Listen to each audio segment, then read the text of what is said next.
Praise Father. Korama Shatarabo Seke. Indoroboboye. Santaramas Kontorobo Shakaramo Seke Riababaye. Ureboshi Koryama Mashkintorobos Kantariamanye. Assis sur ton trône, nous t'adorons. Donc, l'apôtre Paul dit, tu parles en langue et tu prophétises. Alléluia. C'est une combinaison. Tu ne peux pas te mettre à parler en langue du début à la fin sans dire quelque chose. Non, le Seigneur va déposer une parole dans ton esprit. Mais pour déposer cette parole, il va se servir de la parole qui est en toi. Alléluia.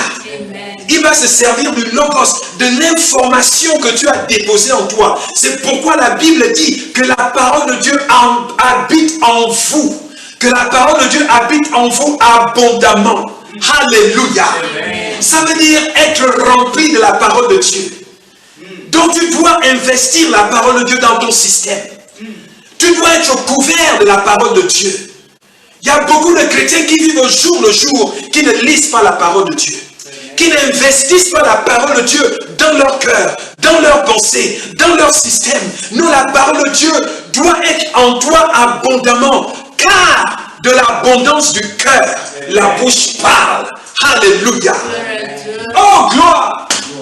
La parole de Dieu n'est pas pour prêcher. Je ne lis pas la Bible afin de prêcher. Non, je lis la Bible pour moi-même.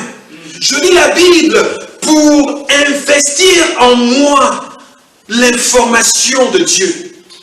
Et cette information, c'est le Logos. Donc, le Logos a besoin de devenir Réma. Et le Réma veut dire la parole parlée. Alléluia. Donc, quand tu parles en langue, tu arrives à un niveau où le Seigneur dépose des paroles dans ton esprit. Et immédiatement, tu commences à prophétiser. Ma vie va de gloire en gloire. Pourquoi? Parce que le Seigneur te montre. Il te montre la gloire qui est sur ta vie. Et tu commences à déclarer, je vais de gloire en gloire, au nom de Jésus-Christ de Nazareth. Celui qui vit en moi est plus fort que celui qui vit dans le monde.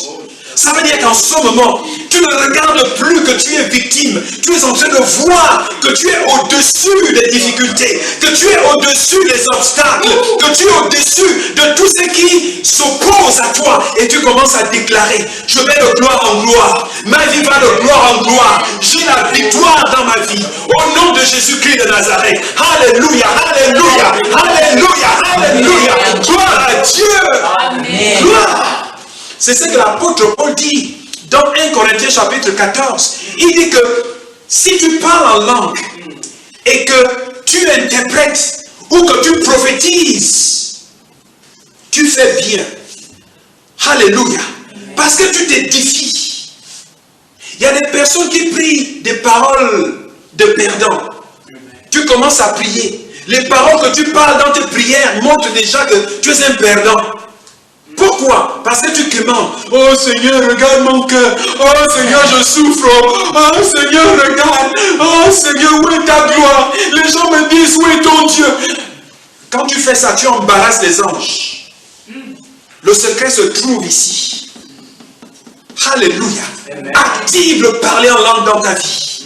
Lorsque tu te fais, tu seras surnaturel. Amen. Alléluia. Amen. Tu seras surnaturel. Oui. Oh, gloire. Alléluia. Vous avez vu, je ne l'ai pas écrit. Alléluia. Je vous ai montré l'exemple dans le livre des Actes, chapitre 2. Comment les disciples ont parlé en langue en public. Ils ont parlé en langue pendant un culte. Tous ont parlé en langue.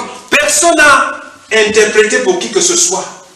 Donc le problème n'est pas l'interprétation. Le diable veut vous tromper. Les gens occupent ou bien mettent leur énergie sur des choses qui ne sont pas importantes. Le plus important ici, c'est que Dieu n'a pas besoin que tu parles en langue en secret seulement. Non. Tu parles en langue où que tu sois. Que tu sois seul. Que tu sois dans un culte. Parce que tu t'édifies toi-même. Alléluia.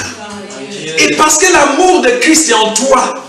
La Bible dit dans le livre d'Apocalypse, le chapitre 1, le verset 6, la Bible dit, il a fait de nous des rois, un royaume des rois et des sacrificateurs. Ça veut dire que non seulement tu es un roi, mais également tu es un sacrificateur.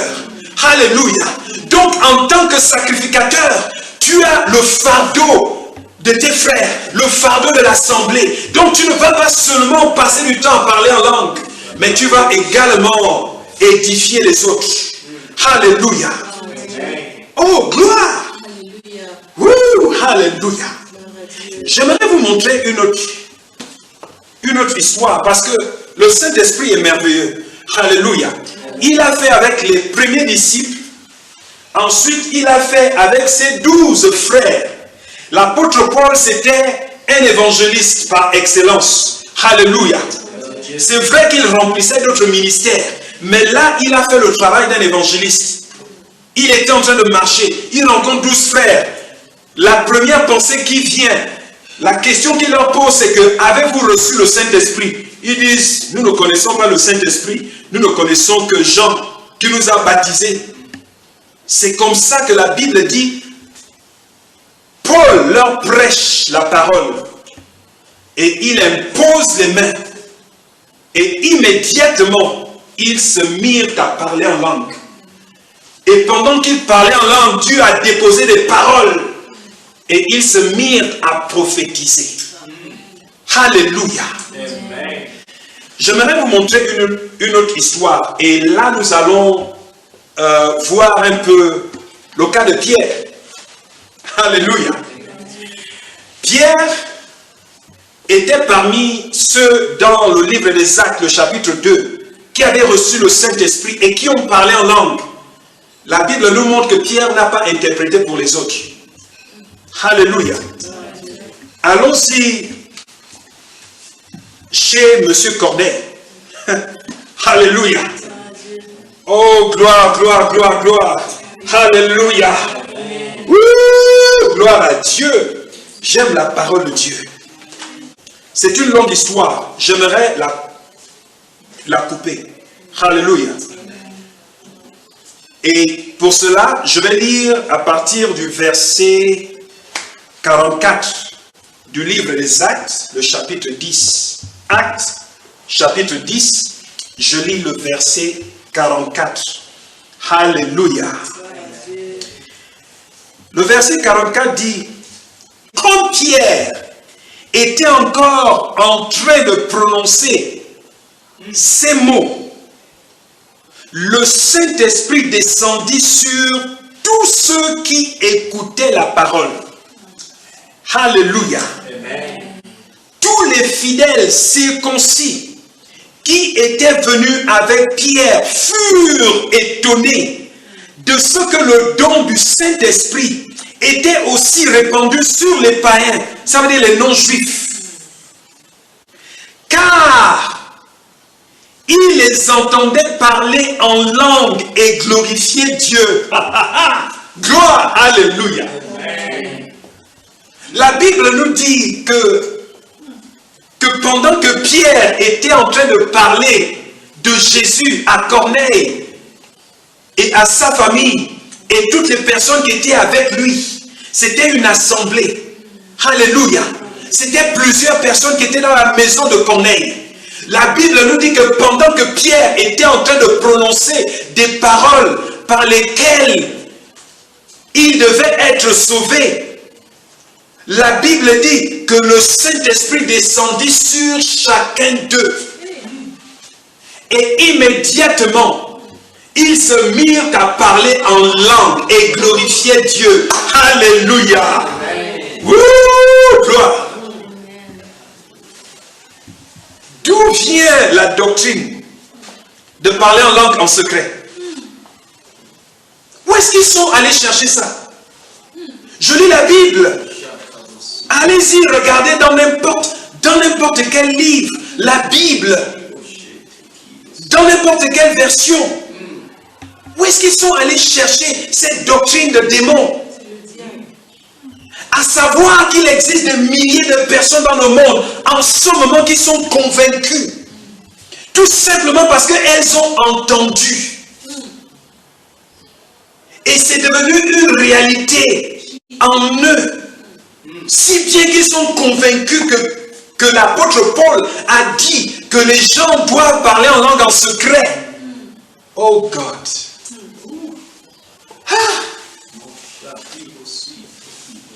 Est-ce que vous avez vu? Nous avons lu plusieurs passages dans la Bible où les chrétiens, les premiers chrétiens, ont parlé en langue en public.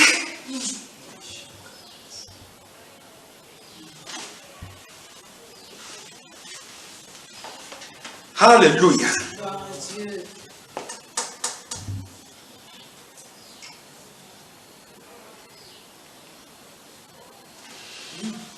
Oh, gloire. Alléluia. Laissez-moi relire ça. Actes, chapitre 10, le verset 44. La Bible dit que comme Pierre prononçait encore ces paroles, lesquelles? Les paroles de l'évangile. En d'autres termes, le témoignage de Jésus.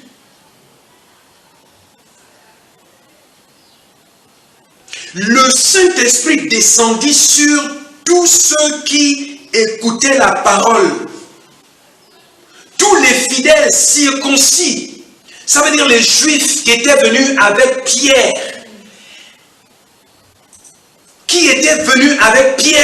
furent étonnés de ce que le don du Saint-Esprit était aussi répandu sur les païens.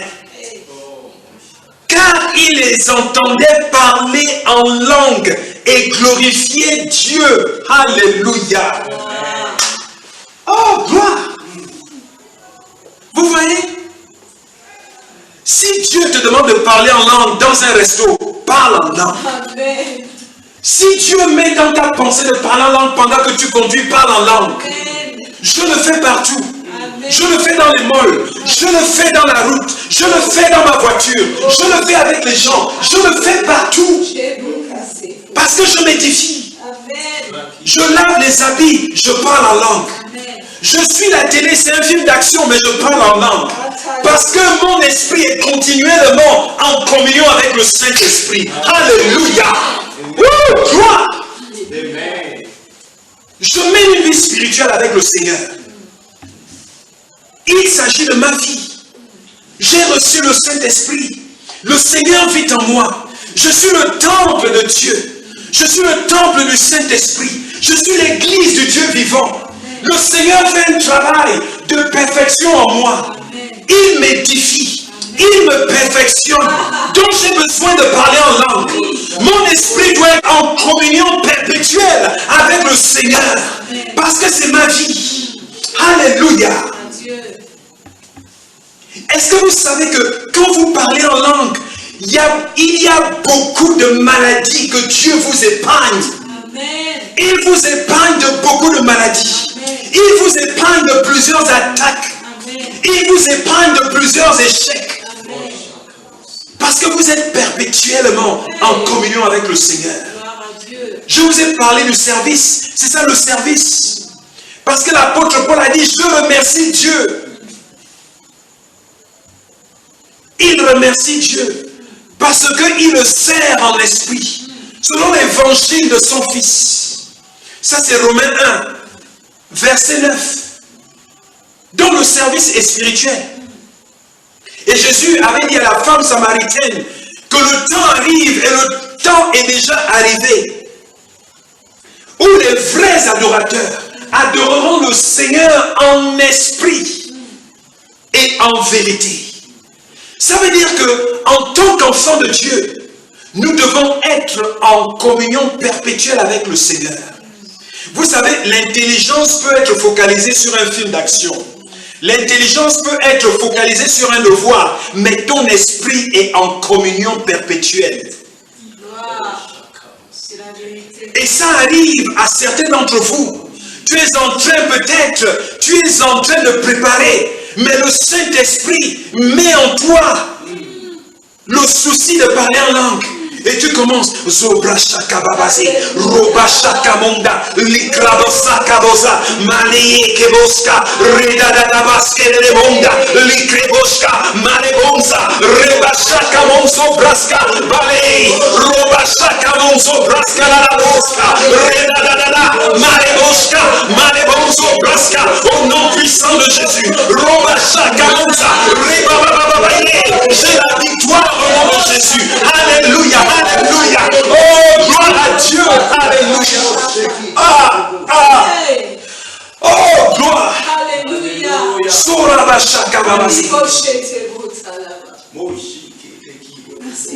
Et pendant que tu le fais, peut-être que tu traverses une situation difficile. Tu as envoyé peut-être un CV, le dossier. Ça a pris 1 an, 2 ans, 3 ans. Les choses ne semblent pas changer. La situation ne semble pas changer. Merci Seigneur. Tout ce que tu fais, ici et là, Zobra Shaka Buskanarabonda, Libra Zaka Monzobroski, ma vie va de gloire en gloire. Au lieu d'aller te confier aux gens, au lieu d'aller chercher un prophète pour te donner une parole, le Saint-Esprit vit en toi. Il est le prophète par excellence. Alléluia, alléluia. Oh, gloire! Le Saint-Esprit veut que tu parles en langue. Il veut que tu sois en communication avec les anges. Parce que Dieu t'a donné les anges pour te servir. Et tes anges sont là depuis que tu as accepté le Seigneur. Les anges sont là. Les anges ne savent quoi faire dans ta vie. Ils attendent que tu leur donnes des instructions. Mais tu ne leur donnes pas les instructions. Mais tu préfères aller te confier chez les hommes et les choses ne changent pas. Non, apprenons à faire confiance au Saint-Esprit. Zobra Sakarabos Karabonda. Mon dossier, les gens se souviennent de mon dossier. Au nom de Jésus-Christ de Nazareth, ils se souviennent de mon nom dans les lieux d'opportunité. Au nom puissant de Jésus-Christ de Nazareth. Oh, alléluia. Et pendant que tu parles en langue, tu visualises. Tu es en train de voir ce directeur. Tu es en train de voir le RH. Zobra Sakarababa. Roba Sakarababa. Alléluia. Zobra Sakarababa. Ce travail m'appartient. Je reçois cet emploi. Je reçois ce poste. Au nom puissant de Jésus-Christ de Nazareth. Ce poste est à moi. Je le reçois. Je le reçois au nom de Jésus. Alléluia. Vous savez ce que Jésus avait dit? Jésus avait dit que depuis le temps de Jean-Baptiste, le royaume de Dieu avance avec force. Et ce ne sont que les violents qui s'en emparent. Alléluia. Ça veut dire que si tu n'es pas violent dans ce monde méchant, tu seras perdant. Tu vas souffrir.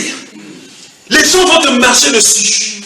Le gouvernement va te marcher dessus. Les entreprises vont te marcher dessus. Les sorciers vont te marcher dessus. Les circonstances vont te marcher dessus. Mais Jésus a dit, nous devons être violents en esprit. Et cette violence veut tout simplement dire que tu prends les opportunités par force. Tu prends ta promotion par force. Tu prends ta réussite par force. Parce que tu as le parler en langue. Et tu as les anges autour de toi. S'ils refusent d'ouvrir cette porte d'opportunité, quand tu parles en langue, tu donnes des instructions, des mystères par rapport au diable. Parce qu'il ne comprend pas ce que tu es en train de dire. Tu es en train de comploter avec les anges que Dieu a placés dans ta vie. Et le diable ne comprend plus rien. Parce que tu ne parles plus en français. En fait, au moment où Dieu met une parole dans ta pensée en ce moment, quand tu déclares, le diable ne comprend pas. Tout ce qu'il entend, c'est que j'ai la victoire. Alléluia. Tout ce qu'il entend, c'est que ce travail m'appartient. Mais tu as saisi ça quand il ne sait pas. Oh, gloire à Dieu. Alléluia. Vous voyez pourquoi nous parlons en langue? Nous parlons en langue parce que Dieu veut que nous puissions prendre notre héritage par force. Alléluia.